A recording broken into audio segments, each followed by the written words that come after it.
Well, good day everyone, and it's been a long time, but here we are. We're actually in Amsterdam at Schiphol Airport. Actually going over to Krakow in Poland this weekend, and then having a few days working in Krakow, Poland.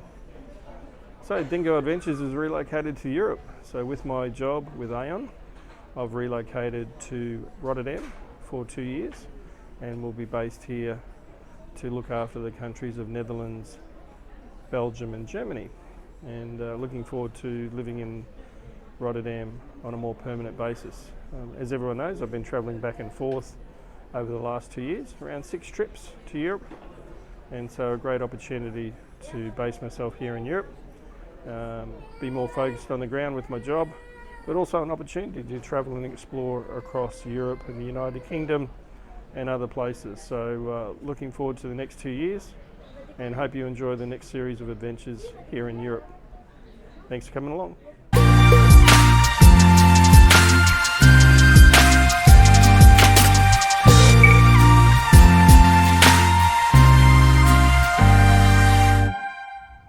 Well, good morning from Poland, from Krakow.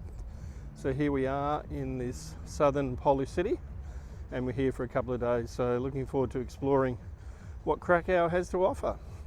Today we're going to take an electric cart and have a look around some areas of the old town, some of the Jewish areas and stuff like that. And tomorrow we're going to go to Auschwitz on a tour, full day tour. Little dragon.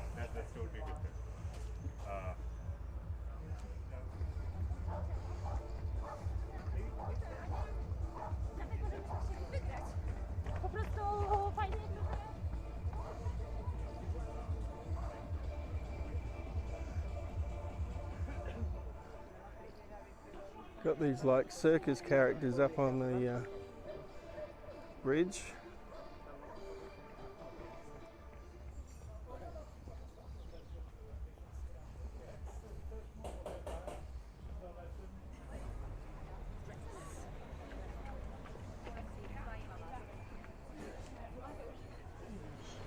Where Jews resettled from Krakow lived. The Jewish minority built synagogues and cemeteries and created a splendid culture, making 𝐂𝐍𝐉𝐻 the capital of the Jewish minority in Poland. The amicable coexistence of the Polish and Jewish cultures was broken by World War II and the Holocaust, destroying the material and spiritual heritage of Krakow's Jews. Nowadays, the district where Polish and Jewish cultures coexisted for centuries is fashionable, inspiring and popular among the artistic bohemia of Krakow and tourists alike. Fortunately, the main historic sites and many artifacts have survived. For more than 10 years, the district has been vibrant with life as a flourishing centre of Jewish culture, known in Europe and around the world. We will visit consecutively the Christian and Jewish parts of the district, admiring the churches, synagogues, squares, and the enchanting little streets of 𝐂𝐍𝐉𝐻.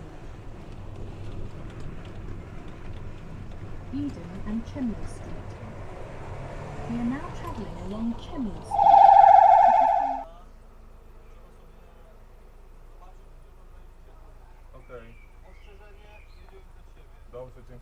Rebuilt several times.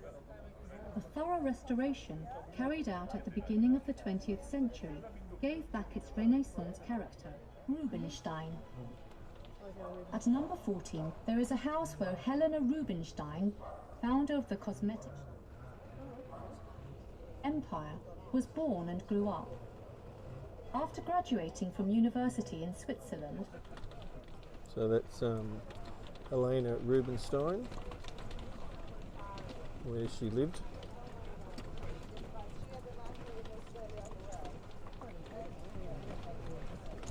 the Remu Synagogue and Cemetery. At present, it is the only operational prayer house of Krakow's Jews, apart from the occasionally used temple synagogue. Beside the synagogue, there is a cemetery called Remu. The first burials were made here in 1552. There are graves of famous Jewish rabbis here, including Remu himself, who is believed to be a miracle worker. Jews make pilgrimages to his grave and lay pieces of paper with written requests around the tombstone. During World War II, Nazis turned the cemetery into a waste dump. Fortunately, prudent Jews managed to cover most of the graves with soil, which protected them from being destroyed.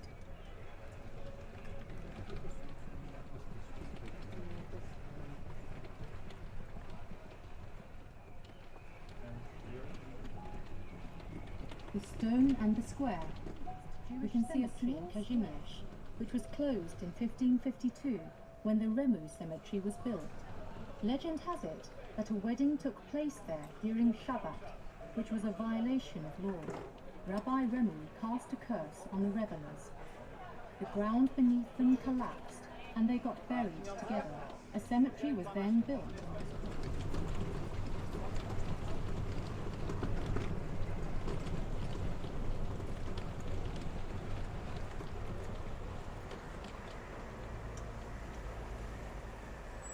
So this whole area is called 𝐂𝐍𝐈𝐒.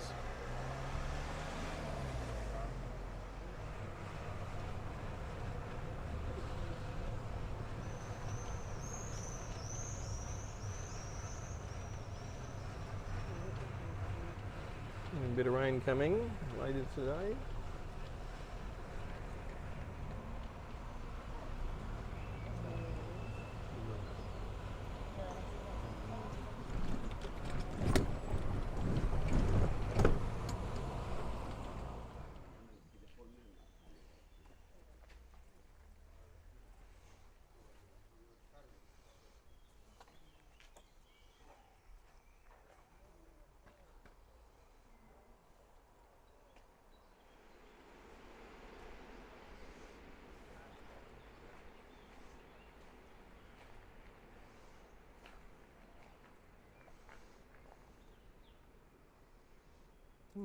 Old historic cemetery.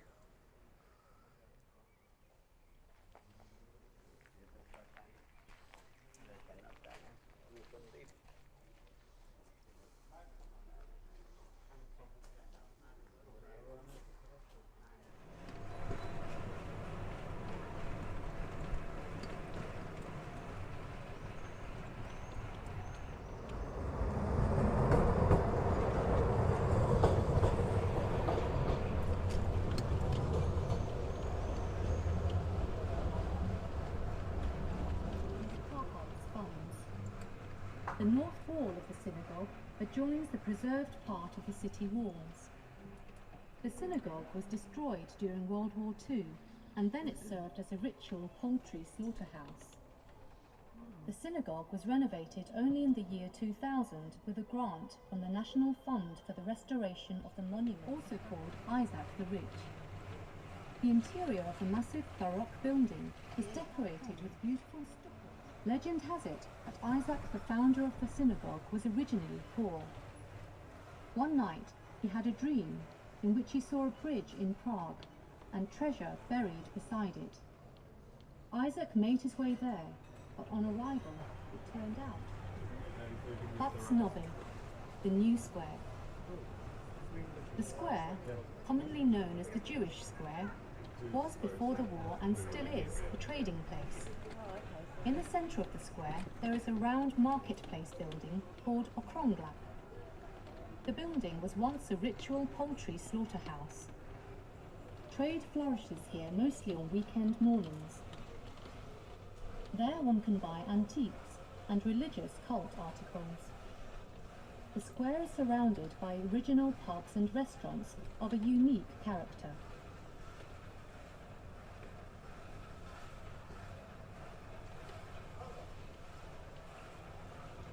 Might come back there later, Brett.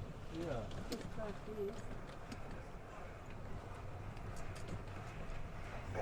That wasn't the one we were in yesterday, was it? No, no.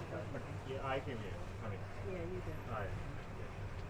Yeah, no, that wasn't where we came yesterday. We were much further up.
Church of Corpus Christi. The church is called All Saints Church there. The thieves thought the monstrance was made of gold, and when they realised their mistake, they abandoned the spoil. It was an administrative, financial and legal centre, while the cellars of the building were used as a prison. The town hall was built in the 15th century, and then in the following centuries it was rebuilt in the Renaissance style. At the beginning of the 19th century, the town of 𝐘𝐎𝐒 was incorporated into Krakow, and the town hall was converted into a Jewish school, which operated until 1949. Since the end of World War II, the hall has housed the oldest ethnographic museum in Poland. Visitors can acquaint themselves with the life of St. Catherine's Church. It is one of the largest Gothic buildings in Poland.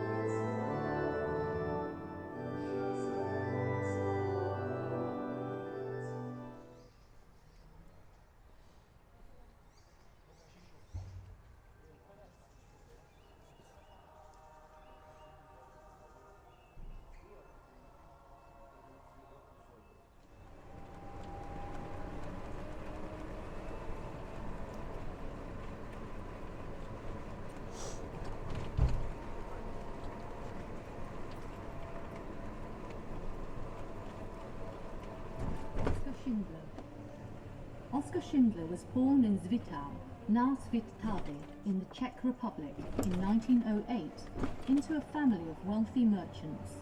In his youth he joined the Nazi party NSDAP. After the German invasion of Poland in 1939, he was one of the many entrepreneurs who looked for easy profit in the new territory. For little money, he acquired an ex-Jewish factory, Record, in Krakow, and changed its name to Deutsche Emailwarenfabrik, the German enamelware factory. He employed 1,300 Jewish forced labourers.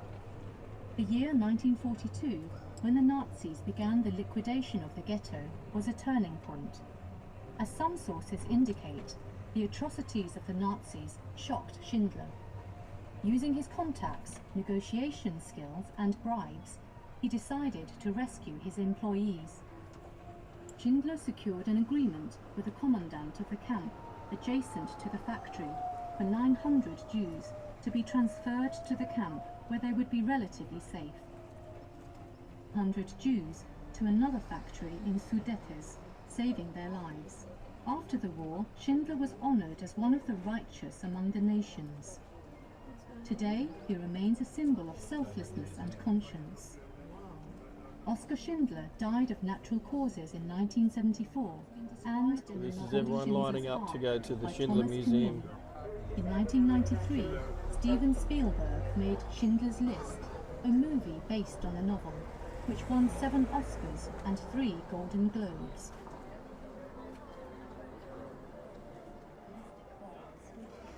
Nowadays, the building houses a branch of the Museum of the Look at Historical museum here. Oh, this, I mean, because I'm able to take this go to our office place. Our office is that way. Lavovska 1. Lavovska 1, so yeah. So we were going to get dropped off if we can't at, yeah? The George Market.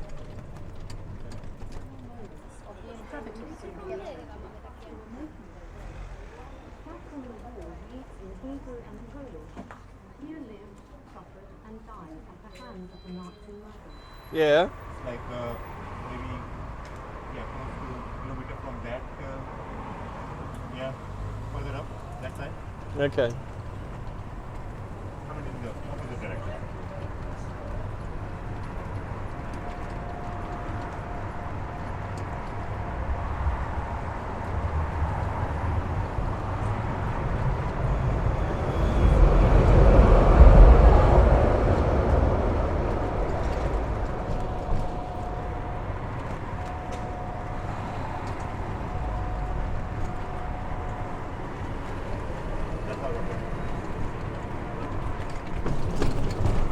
History of Krakow's Jews.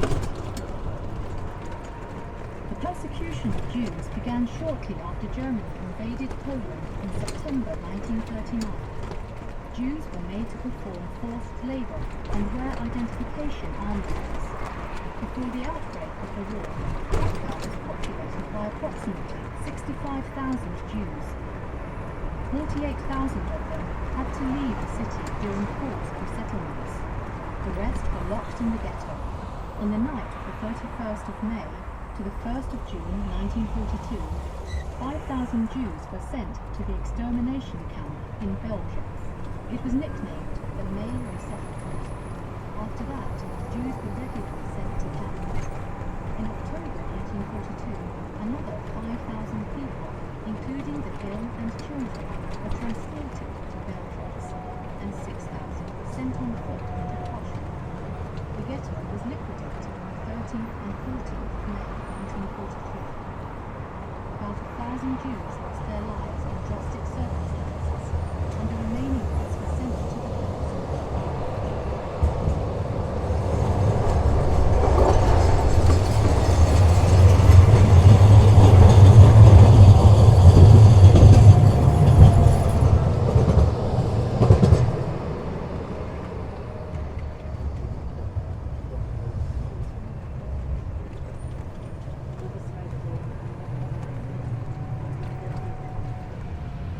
So kind of this area here was all part of the ghetto during the German occupation of Krakow.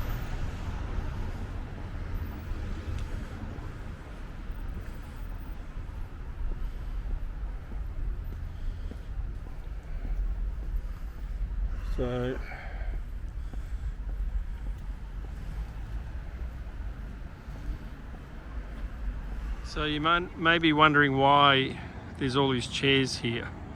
So the reason for the chairs is during World War II, when the old Jewish ladies were rounded up from the ghetto, they were brought here, and the ladies actually bought chairs to sit on because they didn't know what was going to happen to them, and they were old and elderly, and so they bought chairs to sit on, and then they were shortly taken after that away, probably to Auschwitz or Birkenheim. And so as a memorial, these chairs are here now to represent the loss of the lives of those old Jewish ladies. So yeah, quite a significant memorial. 𝐕𝐈𝐃𝐄𝐒, so like a centre square type thing here in Krakow. Looks like there's some markets on and stuff, so we'll go and have a look at that.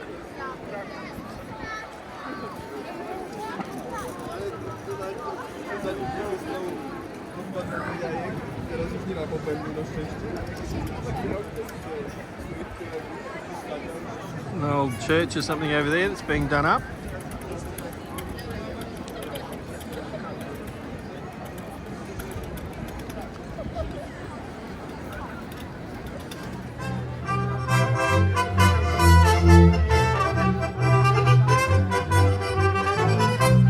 Starego jej dali, za starego poszła.